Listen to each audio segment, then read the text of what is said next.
What up, guys? Ryan here. So I just wrapped up my February 2019 income report and ended up talking pretty long about Amazon FBA. I feel like I shared quite a bit of value, definitely more than normal, because I talked about really how I dominated my primary niche, had 4 of the top 5 search results on the primary keywords. I talk about how I launched, multiple brands, not just products there. Talked about launching 2 new SKUs for 2019 and kind of scratched the surface on what it's like for me to launch products, and also talked about a third product that I'm launching as I record this that is really exciting for this year. And anyways, it's just a lot of value, so I decided to release it as a separate video as well, in case people saw the length of that income report or just aren't interested in the income reports. And if you just want to hear about the Amazon FBA content, hopefully what's about to follow you'll find pretty valuable. So here it is. All right, let's look into the month. So I launched 2 new SKUs this month. They didn't go live, but I placed orders for 2 new SKUs. So I've been doing product research in January. I talked about that I want to launch new products this year in 2019. I ended up placing orders for 2 new ones. I do keep my products, my niches private, but I will say that the first one that went live, a little bit of a nightmare. I think after getting 14 sales, 3 of them were returned, which caused Amazon software to close the listing. And if you've never had to deal with this, it's not the end of the world, but you do have to attempt to remedy it some way. So I should just do a separate post about this probably, because I ended up going in and at first I was like, well, I don't want to hurt my overall account, with $2,000 worth of inventory. So you could just take the L on that, literally just cut it loose. But I decided to give it a second chance. I updated my product listing. I updated the bullets with a bullet regarding there was protective film on a part of the product, like a glass part. It wasn't actually glass, I don't think. It was plastic, but see-through, transparent. In order to protect it during transit, they had put a film on it. And I had reached out to the supplier, CC'd my man on the ground in China who helps me with sourcing, because he's always got my back. He didn't lead me to a cheap supplier that's trying to rip me off. He does his due diligence when he's helping me source. He gets samples and all that. We do video sharing. And actually, I think that's why I put a picture here of me. This was right when I got to China, so I was on no sleep. I looked super tired in that picture, but it was awesome. That was Tiananmen Square. And anyways, I went to China, met this guy. Well, met up with him. I'd already been doing business with him for a year and a half. And he helped me source. He helps me source all my new products. But I was not happy with the quality of SKU number 1 of 2019. Updated my product listing. Put pictures showing that you need to remove the protective film, because I guess it wasn't that intuitive.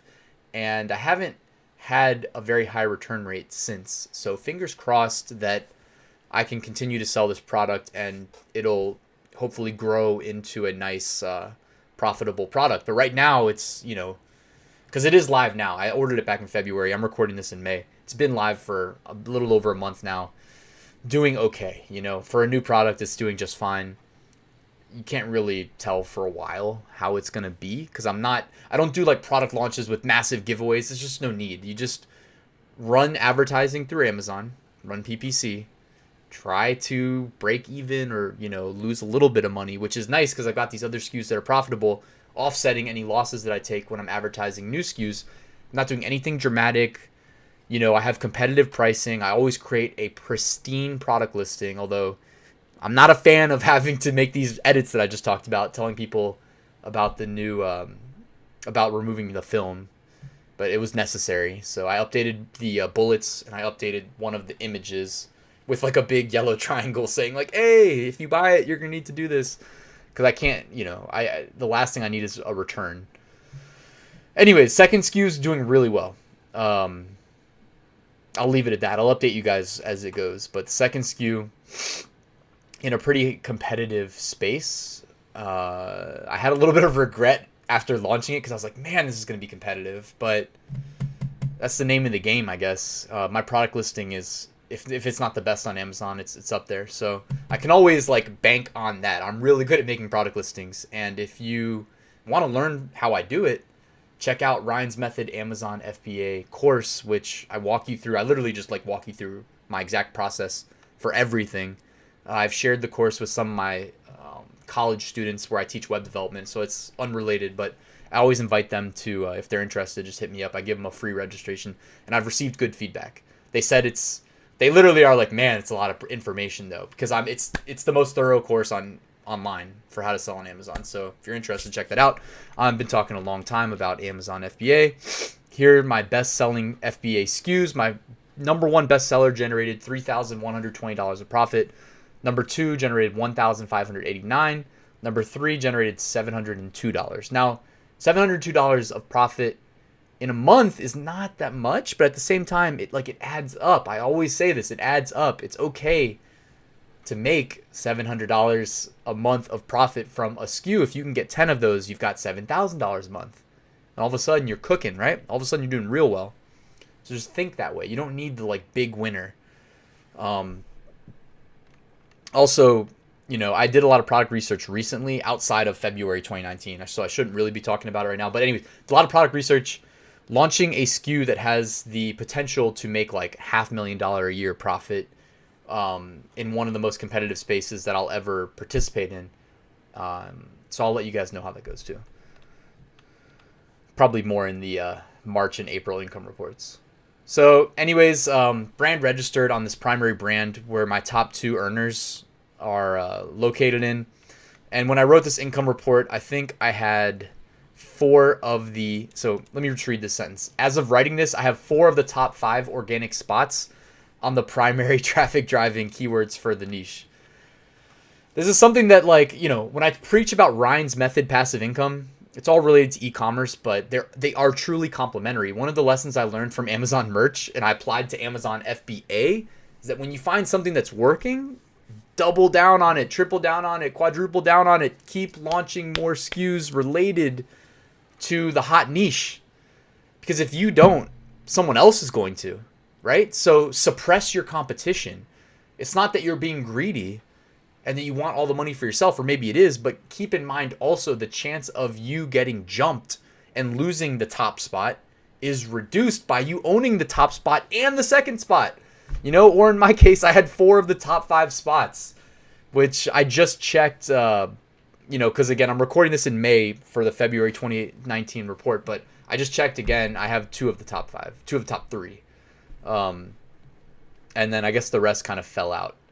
Actually, no, I had 3 of the top 5. Now that I think about it, I had 3 of the top 5. But what I ended up doing, another little secret, if you will, although I don't know if this is that smart, I have a second brand in this niche. And that second brand does pretty well, but you have to have a separate trademark for it, which I have being filed right now. So, and again, you do want to be in brand registry because you're going to need to fend off the hijackers. So my primary brand is brand registered. My secondary brand, which is an umbrella brand, so I can sell this niche, but I can also pretty much sell globally, like any product. It's more global than my first brand.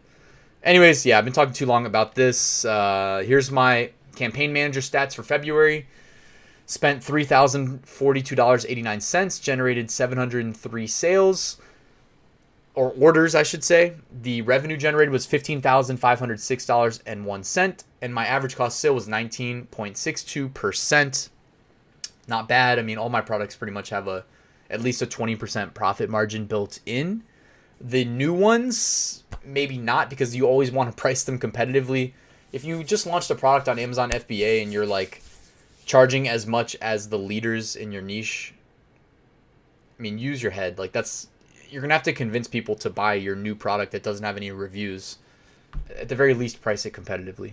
All right, guys, if you like this video, please hit that like button. Please consider subscribing. If you have any questions, comments, or feedback, hit me up below, and I'll get back to you as soon as possible. Thank you for checking out this video, and I'll see you at the next one.